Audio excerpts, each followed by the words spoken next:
Welcome back to another reading and correcting of Stepping Up with me, Kindar, the Tiger Writes, and Ty, the Tiger Supervisor. Today we are doing chapter 73. This side. This was what hurrying caused. You should lay there. You should lay here, lying on the earth. You should stay here, lying on the earth, where it was comfortable, but he had things to do. He sat, and the house debris shifted until it slid away. He looked up at the sky and sighed again. He needed to stop rushing. He stood and walked toward the outside of the house's remain. He pushed beams out of his way as he moved, their mass barely registering. "Tibs!" Jekyll called. He turned and smiled at his friend and began to greet him. "No time!" the fighter yelled. "My father's on the run. We need to make sure he leaves the town." Tibs frowned. That had been the plan, but not what he'd intended to do. He changed his mind partway. Yes, Radcliffe's death had caused him to rush. It caused all of us. "I said no time!" He grabbed his arm as he ran by and was nearly thrown off his feet when Tibs then moved at the pull. He looked at him, eyes wide in surprise. "Biss, you can do that already?" "What do you—" "Let go of it, Tibs, now!" "Me?" There was running heading the direction from behind. Corruption and metal. Tibbs didn't want to let go of Earth. He'd rush off again and make mistakes. "Tibbs!" Jekyll pleaded. Tibbs nearly fell from the pain. He leaned on Jekyll and wrapped his essence around all of him. The cut at his side was the worst of his injuries, but there was not one part of him that wasn't bruised. "That's what someone with real power can do," Dawn said with pride. Tibbs only nodded, the pain receding. "Never doubted you," Jekyll replied. "Tibbs, can you move? If we don't make sure my father leaves, there's no telling what he's going to cause." "Sebastian." "How is he going to leave?" Dawn asked. "There's no attendant at the platform." Tibbs ground his teeth and forced himself to move. Even if the pain wasn't all gone, Sebastian had to pay for what he'd done. "My father has a plan. He always has half a dozen of them." Jekyll followed as Tibbs picked up speed, and there's always one escape in them. Jekyll caught up and gave Tibbs a worried glance. "Dawn, you did your part admirably well. This is going to be more dangerous. You need to get back to the inn." "And let you claim you did everything?" the sorceress said, closer than Tibbs expected. "Not a chance." "We won't claim it," Jekyll snapped. "Biss, you're the only one with corruption. How would me or Tibbs claim to have done that to the house?"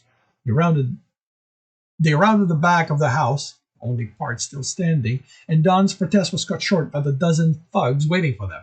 Tibbs cursed and dodged the sword. No, Sebastian wasn't getting away. "I'm taking to the roof," he yelled, and threw himself to the side, then ran, not looking back. Jekyll's call was more anger than worry, and Tibbs hated himself for abandoning his friend, and Dawn, and Rao. But they could deal with the thugs now that they could use essence, and Tibbs told himself he wouldn't be of any use in the fight since he couldn't use his without revealing how it changed him. That was a delaying tactic and nothing more, and Tibbs wasn't playing Sebastian's game anymore. That man wasn't escaping after causing Radcliffe's death. Someone tried to grab his foot as he started up the wall, and Tibbs slammed it in their face. From the roof, he saw the mass of people running and ran after them. They had to deal with the turns and the runners. Tibbs could run straight for them, so long as he kept himself from getting distracted. He threw himself off the edge as hard as he could. He knew he wouldn't make it, and he didn't care. He laughed as he fell, enjoying the wind up against his face. He threw air below him as he rolled, and as he landed on it. All right. He laughed as he fell, enjoying the wind against his face. He threw air below him as he rolled, and as he landed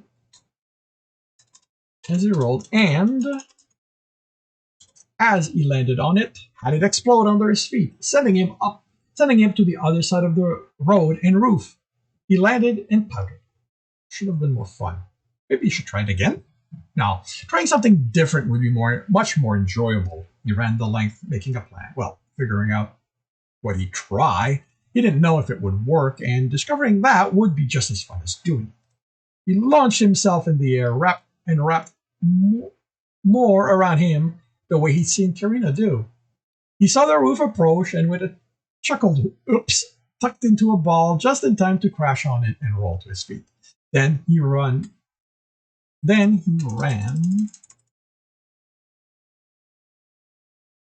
down the incline.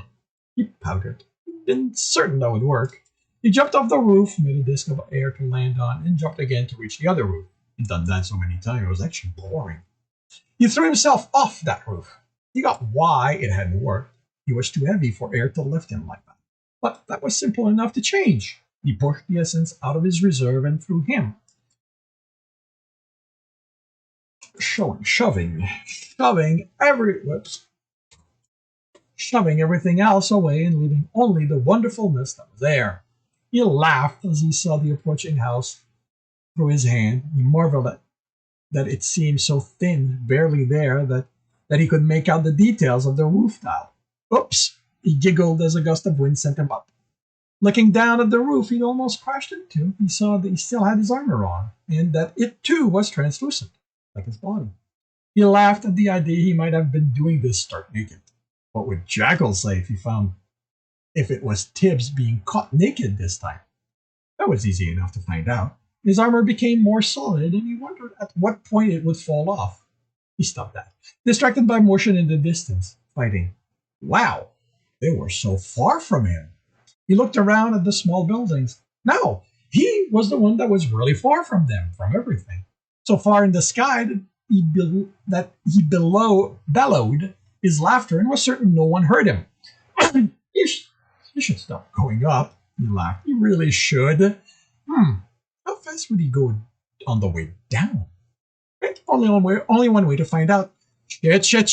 Tibs looked around for anything to grab, but there wouldn't be anything. There wouldn't be until he was closer to the ground. And by then, if he tried, he'd rip an arm off.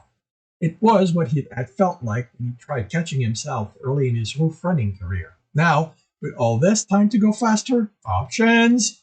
Earthy could be hard, but hard enough to survive this? Even stone shattered if he fell from high enough. Karina had told him when he'd asked about a cracked boulder on the side of a mountain in the mountain sea. Water, fire, darkness, pretty light, corruption, none of them would help. Abyss! He had only one choice. Hoping it didn't get him into a worse predicament. He laughed as the house became larger. This was more fun than he thought. A yell made him look to the side. A small group was breaking away from the fighting. And even at this distance, he recognized Sebastian among them. Good for him, he thought. Then at a moment of distress. Not him! Sebastian didn't deserve to have fun. He'd ruined too many people's fun for that. But Tibs was enjoying how much more fun would it be to make Sebastian pay? Tibs smiled. Yeah, he could have fun that way. Maybe he could teach Sebastian how fun it was to look at the town from one eye. Then watch it get larger very fast. And you know what? Really fast. But Tibs wouldn't be able to do that if he hit the ground. Translucent again, wind buffeted him left and right before he had control of them, and was falling at an angle to the roofs towards Sebastian. The man was heading for the platform with a dozen people. No, that wouldn't do. Tibs couldn't catch him to have fun if he got away. Only he couldn't fall any faster.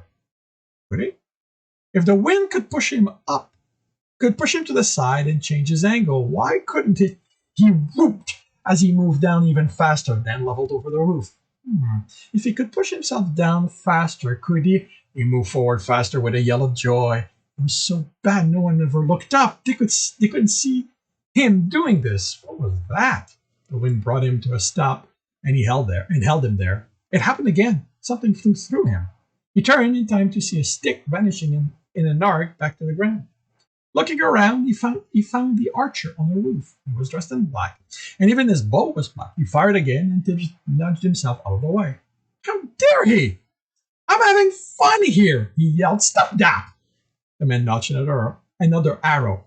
I said! Tibs smacked his hand before him, sending a wave of air at him. Stop that! The man jumped and was sent tumbling behind a house by the edge of the wave. The bolt had ripped the roof off the house. Oops. Giggling, Tibs looked around to see if anyone had seen him do that. No one was looking up, as usual. Good. Sebastian was sliding to the platform. This had let him get closer too. No, no, no! He flew toward him again. Not escaping, you're coming fine, Sebastian! Tibs watched the passing roofs and wondered. He landed and ran along it. He jumped off the edge and kept the wind from helping him. How far could he jump when he was translucent? He watched the roof he'd aimed for pass and laughed further than when he wasn't. He hit the wall of the house beyond it with a hoof and let himself slide down with a chuckle. The sound had been more surprise than anything else. The impact hardly registered. How high of a fall could he survive like this? Wind carried him up over the roofs. He'd go as high as he'd been before. No, even higher, and Sebastian was a few blocks from the platform. Right. Someone had to learn what fun really was like. Tibs would fall alongside him and see what happened then. Tibs would fall alongside him and see what happened. This would be here. The wind pushed him down, then over the roof. He weaved around the chimneys, then up and down, and how had Sebastian gotten so close to the platform? The man was only running on his legs while Tibs was running on the wind. That was so unfair. Sebastian was a cheater. The wind pushed Tibs faster. He was going to get right in his face, grab him, and yell at him for cheating. Cheating ruined the fun. How was he going to grab Sebastian when the arrow had flown through him? He'd hit the wall, but he didn't know why. Why that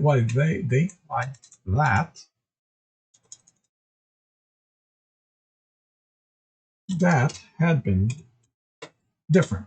He was getting closer. A few houses and he'd be on the platform. Now, how was he going to grab Sebastian? Well, that was easy. He let go of air. Tibs hit the ground before he could do anything and rolled. His head spun and his body hurt even more, but he forced himself to his feet. The wraps of his essence he pushed in place were gone, turned to air, then released. He ran as he wrapped more around his increased injuries. It had been stupid to let the element go like that. If he'd been knocked unconscious, Sebastian would have escaped. He stepped out of the alley and watched in horror as Sebastian ran up the stairs of the platform with a woman next to him. The rest of the people turned in Tibs' direction.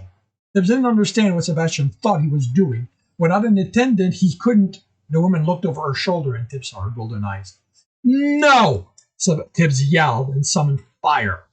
Sebastian turned, grabbing the woman by the arm. He snarled something Tibs didn't hear over the roaring of his anger as he unleashed all the fire he had to stop the man from escaping his vengeance. And that concludes Chapter 73 of Stepping Up.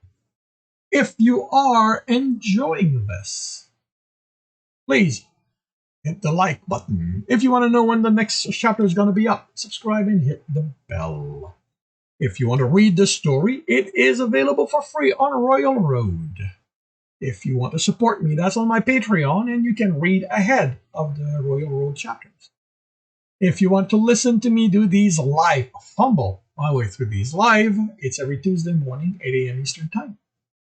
And with that, I shall wish you a good day.